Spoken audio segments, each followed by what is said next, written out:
যে বাবরি মসজিদ হিন্দুরা অগ্র হিন্দুরা ভেঙে দিয়েছিল, সেই বাবরি মসজিদ আবার নতুন করে নির্মাণ করা হচ্ছে এবং এখন সেটা নির্মাণ করা হচ্ছে মুর্শিদাবাদের বেলডাঙ্গা এলাকায়।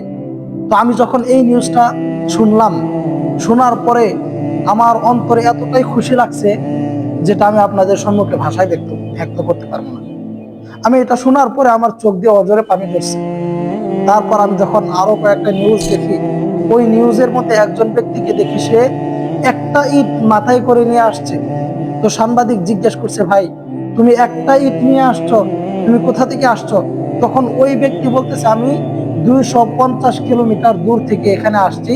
আজকে যেহেতু বাবরি মসজিদ নতুন করে উদ্বোধন করা হবে, এই জন্য আমি 250 কিলোমিটার দূর থেকে এই একটা ইট মাথায় করে নিয়ে আসছি। তো ওই ব্যক্তি বলতেছে যে আমার এই একটা ইট আমার বৃদ্ধা মা আমাকে দিছে, আর বলছে বাবা এটা আমার ঘরের জন্য আমি কিনছিলাম, আমার ঘরের জন্য, আমি ঘর বানানোর জন্য আমি যে ইট কিনছিলাম সেখান থেকে আমি একটা ইট দিছি, তুমি এই একটা ইট নিয়ে যাও, যেন এই একটা ইট বাবরি মসজিদের কাজে লাগে। আমি যখন এই ভিডিওটা দেখছি, দেখার পরে আমার চোখ দিয়ে অজরে পানি ধরতেছে।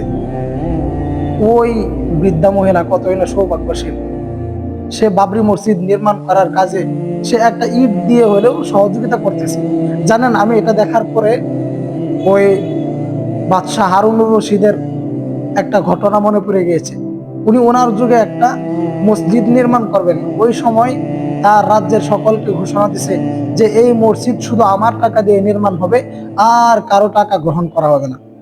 তো একজন বৃদ্ধা মহিলা, সে তার কাছে অল্প কিছু টাকা ছিল, সে বলতেছে যেহেতু বাদশাহ হারুনুর রশিদ সে মসজিদ নির্মাণ করতেছে আর নির্মাণ কাজে কারো টাকা গ্রহণ করবে না, তো আমার নিয়ত আমি এই মসজিদে আমি কিছু টাকা দিব কিংবা আমি কিছু একটা দিব। তো সে চিন্তা করতেছে কি করবে। তখন তার কাছে যে কিছু সামান্য টাকা ছিল, ওই টাকা দিয়ে সে চুন কিনছে, চুন চুন। ওই চুন কেনার পরে ওই চুন মসজিদের দেয়ালে সে লিপে দিয়েছে। তো বাদশাহ হারুনুর রশিদ উনি ঘুমাইছেন, ঘুমানোর পরে উনি স্বপ্নে দেখতেছেন যে উনি যে দুনিয়াতে মসজিদ নির্মাণ করছেন, মসজিদ নির্মাণ করার কারণে আল্লাহ তাআলা তাকে জান্নাতে একটা বিশাল অট্টালিকা দিয়েছেন। তো উনি ওনার ওই অট্টালিকা থেকে যখন বের হওয়ার সামনে আরেকটা অট্টালিকা দেখে, যে অট্টালিকাটা তার কাছে আরো বেশি সুন্দর লাগতেছে।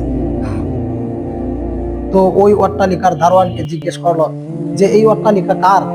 তখন ওই দারোয়ান বলতেছে, আপনি যেই মসজিদ নির্মাণ করছেন এই মসজিদের মধ্যেই একজন বৃদ্ধা মহিলা তার সামান্য টাকার কিছু চুন, কিছু রং কিনে মসজিদে লিপে দিয়েছিল, আর সেটার বদৌলতে আল্লাহ পাক রব্বুল আলামিন তাকেও আপনার অট্টালিকার সামনে তাকেও আরেকটা অট্টালিকা দান করছেন। সুবহানাল্লাহ। তো আমি যখন বাবরি মসজিদ নতুন নির্মাণ হইতেছে, যখন আমি সংবাদগুলা দেখতেছিলাম, তখন এই যে এই লোকটার সংবাদ, এই লোকটার কথা যখন আমি শুনি, আমার চোখ দিয়ে অজরে পানি ঝরতেছে। সে 250 কিলোমিটার 249 কিলোমিটার দূর থেকে আসছে একটা ইট নিয়ে, একটা ইট মাথায় করে নিয়ে আসছে। তাকে যখন জিজ্ঞেস করা হলো একটা ইট নিয়ে আসছেন, তখন সে বলতেছে আমার বৃদ্ধা মা এটা আমাকে দিয়েছে, আর বলছে যেন আমি এই ইটটা এই বাবরি মসজিদ নির্মাণ করার কাজে যেন আমি লাগিয়ে দেই, এখানে যেন আমি রেখে যাই, যেন তারা এই ইটটা এই বাবরি মসজিদের কাজে লাগাই।